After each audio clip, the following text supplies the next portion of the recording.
बिजनौर में उर्दू जबान के विकास के लिए आयोजित सेमिनार में बोलते हुए पूर्व विधायक रुचि वीरा ने कहा है कि उर्दू एक मीठी जबान है, इसके विकास के लिए और मेहनत की जरूरत है।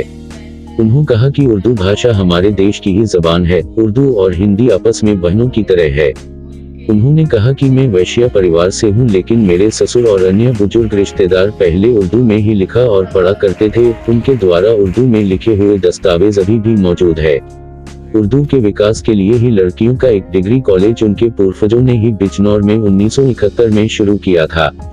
राष्ट्रीय उर्दू भाषा विकास परिषद के बैनत अली उर्दू के शायर मुज्तबा हुसैन शख्सियत व फन के शीर्षक से इस सेमिनार में उर्दू के प्रवक्ताओं ने शिरकत कर उर्दू के फरोग पर जोर दिया।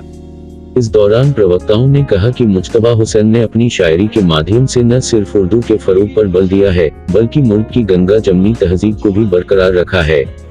मुहिबानी उर्दू को मुज्तबा हुसैन की उर्दू खिदमात को जरिया बनाकर अपने मुस्तकबिल को कामयाब बनाना चाहिए।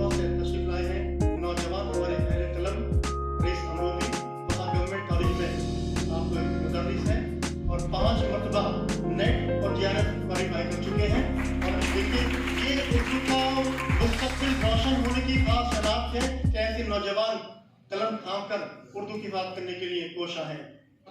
उनके बारे में आज एक डिस्कशन, एक सेमिनार रखा है। यहाँ मौजूद सभी लोगों का पहले तो मैं मोहसिन साहब को मुबारकबाद देती हूँ कि ये टाइम पे प्रोग्राम करते रहते हैं और बच्चों को उर्दू से और जो हमारे मुल्क के लेखक और शायर हुए हैं उनके बारे में बच्चों को सुनने को, उनके डिस्कशन में नॉलेज बच्चों की बढ़ती है। तो मैं मुबारकबाद देना चाहती हूँ उनको, और जो सभी यहाँ डाइस पर सामने करके मेहमान हैं उन सब लोगों को भी बहुत अच्छी बात अभी रईस साहब ने रखी। उससे पहले शहजाद साहब संभल से आए हैं, उन्होंने भी जो आज के वक्त की ज़रूरत है कि जो हमारा असल हिंदुस्तान है, जो गंगा जमनी तहजीब है, उससे हमें जुड़े रहने की ज़रूरत है। और उसमें बेशक जो लिटरेचर है, जो हमारी संस्कृति है, उन सब का जो रोल है उसके बारे में काफ़ी जानकारी बच्चों को दी। मैं तो यहाँ आए हुए लोगों का बहुत, क्योंकि ये हमारा विद्यालय का ये हॉल है, उसमें बहुत स्वागत करती हूँ और बहुत ज़रूरत है कि हम बच्चों को इन सब चीज़ों की जानकारी दें। और जो हमारी एक मजबूती है, हमारे देश की संस्कृति है कि हम लोग एक दूसरे से जुड़ के रहें। मैं इस बात से इत्तेफाक करती हूँ कि कभी भी कोई भी कट्टरपंथ हो, चाहे वो हिंदू कट्टरपंथ हो या दूसरा कोई हो गया हिंदू, कभी वो तरक्की नहीं कर सकता, क्योंकि कोई भी धर्म, कोई भी मजहब आपस में जुड़ना सिखाता है, टूटना और अलग होना या कोई बुरी बात कोई भी धर्म नहीं सिखाता है। इस बात की नकली हानि हो। ये देखा भी गया है, जो कट्टरपंथी के तरफ चलते हैं, वो चाहे कोई सा भी मुल्क हो, हिंदुस्तान हो या कोई पाकिस्तान हो या कोई और मुल्क हो, वो कभी तरक्की नहीं कर सकता। हम उदाहरण के लिए भी देख सकते हैं आज जो हमारे यहाँ के हालात हैं हिंदुस्तान के, कोई तरक्की की कोई बात नहीं हो रही, बस खाली धर्म, जाति धर्म में बांटने का काम हो रहा है। हम अगर मिसाल के तौर पे देखें कि दुबई एक नया मुल्क है और आज वो दिन पे दिन तरक्की कर रहा है, टूरिज्म को बढ़ावा दे रहा है, बिजनेस को बढ़ावा दे रहा है। तो फरोग के लिए सेमिनार आयोजित हुआ आपके स्कूल में, इसमें आप किस तरह का आपने संदेश दिया? देखिए, यहाँ जो हमारे NGO चलाते हैं मोहसिन साहब, इन्होंने आज ये एक सेमिनार रखा था पद्मश्री मुस्तफ़ा हुसैन साहब के बारे में। और जहाँ तक हम लोगों की बात है, हम लोग तो बहुत सालों से यहाँ, जिस आज कॉलेज में आप खड़े हुए हैं, ये यहाँ भी 50 साल, आज इस कॉलेज का 50वां साल चल रहा है, स्वर्ण जयंती वर्ष है ये हमारा। और एक मुद्दत से यहाँ उर्दू पढ़ाई जा रही है, सन 71 से, जब यहाँ बिजनौर में ख़ास तौर से लड़कियों के लिए और वो भी मुस्लिम लड़कियों के लिए कोई भी वुमेन डिग्री कॉलेज नहीं था। तो मेरे ससुर कुंवर सत्यवीर साहब ने यहाँ लड़कियों के लिए डिग्री कॉलेज अलग से बनवाया कि जो पर्दा में रहती थीं लड़कियाँ और इनको घर वाले लोग उस ज़माने में पढ़ने के लिए कोएड में नहीं भेजा करते थे, कोएड कॉलेज में, तो यहाँ उनको एक मौका मिला।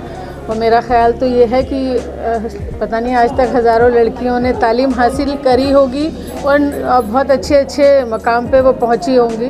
और एक लड़की जब पढ़ती है या उसे एक मौका मिलता है तो एक अकेले उसको नहीं, आगे आने वाले उसके परिवार को भी उसका फ़ायदा मिलता है। और हमारा तो पब्लिक स्कूल है यहाँ DDPS के नाम से, वहाँ भी जो पब्लिक स्कूल होने के बावजूद भी वहाँ उर्दू पढ़ाई जा रही है। तो उर्दू तो ये हमारी पुरानी सब लोगों को मालूम है। अब तो हम लोग इंग्लिश, हिंदी और अलग अलग भाषाएं पढ़ रहे हैं, लेकिन पहले तो हमारे बुज़ुर्ग सब उर्दू से ही पढ़े हैं। हम जो उनके पुराने कोई लेटर देखते हैं, उनके कोई चीज़ें लिखी हुई रजिस्टर चिट्ठियाँ मिलती हैं, तो यही पता लगता है कि वो सब उर्दू से उन्होंने तालीम हासिल करी थी। तो ये बड़ी अच्छी ज़बान है, बोलने में सुनने में अच्छी महसूस होती है और इसके लिए काम हो रहा है, ये बड़ी अच्छी बात है।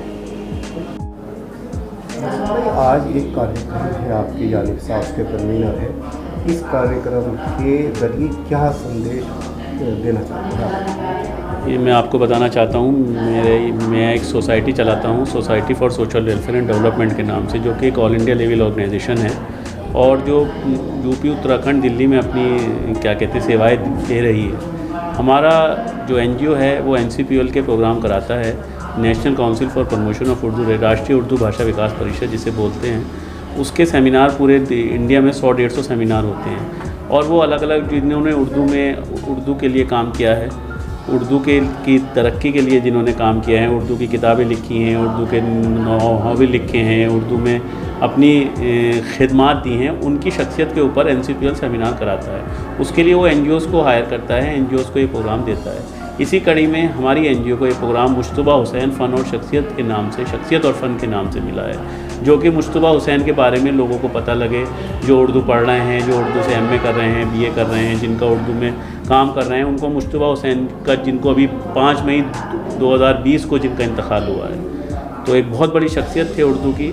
और उर्दू के काम बहुत तंज़ो मिजाज हादसे वो थे उर्दू के, जो हादसे के ऊपर किताबें लिखते थे।